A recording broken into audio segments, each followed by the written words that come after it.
안녕하십니까, 박사입니다. 지금 우크라이나는 전쟁으로 폐허가 되고 있지만 키예프의 상류층들은 일찌감치 프랑스 남부 니스 해변과 모나코 등 코트 다주르에 머물면서 딴 세상을 살고 있습니다. 독립 언론 우크라인스카야 프라브다가 제작한 이 다큐멘터리는 코트 다주르의 빌라, 맨션, 요트에서 휴식을 취하는 우크라이나 과도 정치인들의 모습을 보여주고 있습니다. 다큐 제목은 바탈리온 모나코 대대입니다. 우크라이나는 대대 풍년입니다. 아조프 대대도 있고 모나코 대대도 있습니다. 모나코 앞바다에서 우크라이나 올리가르 콘스탄틴 지바고가 7천만 달러 상당의 개인 슈퍼요트에서 우아하게 휴식을 즐기는 모습을 보여주고 있습니다. 이 요트는 길이가 65m나 되는 슈퍼 럭셔리 클래스입니다. 특이하게도 요트 이름은 G입니다. 배 주인은 G가 특수군사작전과는 무관하며 자기 이름 지바고에서 따온 것이라고 주장합니다. 코트 다주르의 해안선을 요트가 아름답게 장식하고 있습니다. 콘스탄틴 지바고는 키예프의 수배 명단에 오른 인물입니다. 우크라이나에서 사업을 하면서 7천만 달러를 횡령했다고 합니다. 그런데 실제로 횡령을 한 건지 아니면 돈을 상납하지 않아서 찍힌 건지는 확실치 않습니다. 코트 다주르에서는 자신의 요트를 팔아 하리코프 재건에 자금을 이체하겠다고 공언했던 올리가르 알렉산드르 야로슬랍스키도 여유로운 일상을 즐기고 있습니다.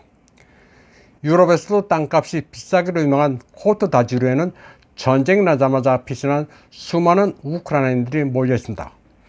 여기에서는 우크라이나 번호판을 단 럭셔리 차량들이 심심치 않게 눈에 띕니다. 모나코에 머무르고 있는 올리가르흐는 지바고뿐만이 아닙니다. 또 다른 올리가르흐 흐리호리 수르키스 일가도 여기에 머무르고 있습니다. 이 사람은 친러시아 올리가르흐라고 하는데 돈이 달린 일에는 친우크라이나 구별이 없습니다. 원래부터 모나코에 거주하고 있는데 전쟁이 났으니 다시 갈 일은 없습니다. 수르키스는 우크라이나를 떠나면서 1700만 달러를 반출했습니다. 그러나 이 정도는 유럽 마이단의 주역들에 비하면 별게 아닙니다. 젤렌스키는 키예프에 남아 결사항전을 한다고 쇼를 하지만 그의 부모와 친척들은 모두 해외로 도피했습니다. 페트로 포로셴코 역시 우크라이나에 잠깐 들어와 방탄조끼를 입고 쇼를 했지만 자녀들을 영국으로 피신시켰고 자신도 지금은 영국에 있습니다.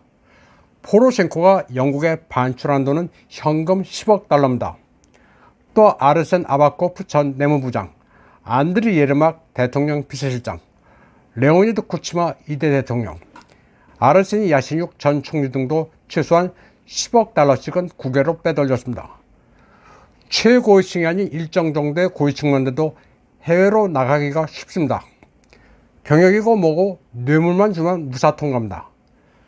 국경을 넘는 뇌물은 8,000달러에서 1만 달러 사이입니다. 우크라이나 엘리트 계층의 해외 도피는 특수군사작전 직전부터 시작됐습니다. 분쟁 발발 열흘 전인 2022년 2월 14일 젤렌스키 파벌의 여당 국민의정 소속 의원 37명이 종족을 감췄습니다. 전쟁 냄새를 맡고 미리 튄 겁니다. 2월 14일에는 정치인들뿐 아니라 주요 올리가르흐들도 개인 여객기 20대를 동원해 키예프를 떠났습니다. 사업가이자 하원의원인 바담 노빈스키, 사업가 바실리 흐멜리츠키, 바딤 스톨라르, 바딤 네스테렌코, 안드리 스타브니체르 등이 모두 전세 항공기로 떠났습니다. 억만장자 정치인 이고르 아브라모비치는 친척, 비즈니스 파트너, 동료 당원들을 오스트리아행 전용기에 태우고 키예프를 떠났습니다. 지금 서구 미디어들은 우크라이나가 마치 용감하게 러시아에 맞서 싸우는 것으로 분치를 하지만 국가 기능은 마비된 상태입니다. 국민들이야 어떻게 되든 말든 저마다 해외로 도피해 럭셔리한 휴양을 꿈꿀 뿐입니다. 여름이 한창이었던 7월 20일 의회에 출석한 인원은 450명 가운데 99명에 불과했습니다. 죄다 코트 다주르, 모나코, 니스, 지중해 요트에 취해 정신이 팔렸습니다. 우크라이나 의원들은 그런 와중에서도 자신들의 세비를 70%나 인상했습니다. 나라꼴이 이러니 군사 지원이든 인도적 지원이든 다 밑빠진 독에 물붓기입니다. 미국 CBS 방송은 우크라이나에 지원하는 무기 가운데 30%만 전달이 되고 나머지는 중간에 사라진다고 보도하기도 했습니다. 러시아와 싸우고 있는 전선의 군대에 전달되는 게 아니라 어디로 흘러가는지조차 추적이 안 된다고 합니다. 드론, 스위치블레이드, 총기, 방탄조끼, 대전차 화기 등이 암시장으로도 흘러가고 있습니다.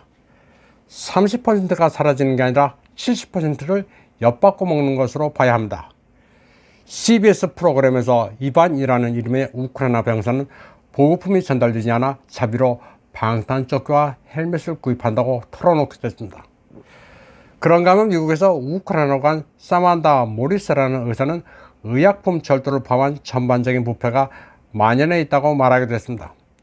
심지어는 15대 보급품 트럭이 통째로 사라지기도 했다고 전했습니다. 영국 텔레그래프조차 도난당한 의료용품이 나중에 병원의 약국 진열대에 오르기도 한다고 보도할 정도입니다. 외국의 의료진들은 그래서 자비로 이 약품들을 사서 환자들에게 무료로 제공한 적도 있다고 털어놨습니다. 사만다 모리스라는 미국 의사는 드니프로의 병원장이 진통제를 모두 훔쳐 시장에 내다 파는 바람에 치료를 받고 있던 부상병들에게는 진통제를 놓을 수가 없었다고 말했습니다. 또 자포로지의 공무원들은 구호품 분배를 한다면서 6개월 동안 22개 해상 컨테이너, 389개 철도 차량, 220대의 트럭을 훔치기도 했습니다. 그리고 이렇게 훔친 인도적 지원물품을 돈을 받고 팔기도 했습니다. 전쟁 중인 나라에 대한 동정심은 인지상정입니다. 그러나 서구의 여러 나라들이 우크라이나를 돕는다고 했다가 부메랑 효과로 경제 위기에 봉착한 마당에도 부패한 키예프의 고위층들은 개인 재산을 축적하고 있습니다. 뿐만 아니라 일반 국민들은 꿈도 못 꿀 리조트의 호사를 누리고 있습니다. 다음 소식입니다.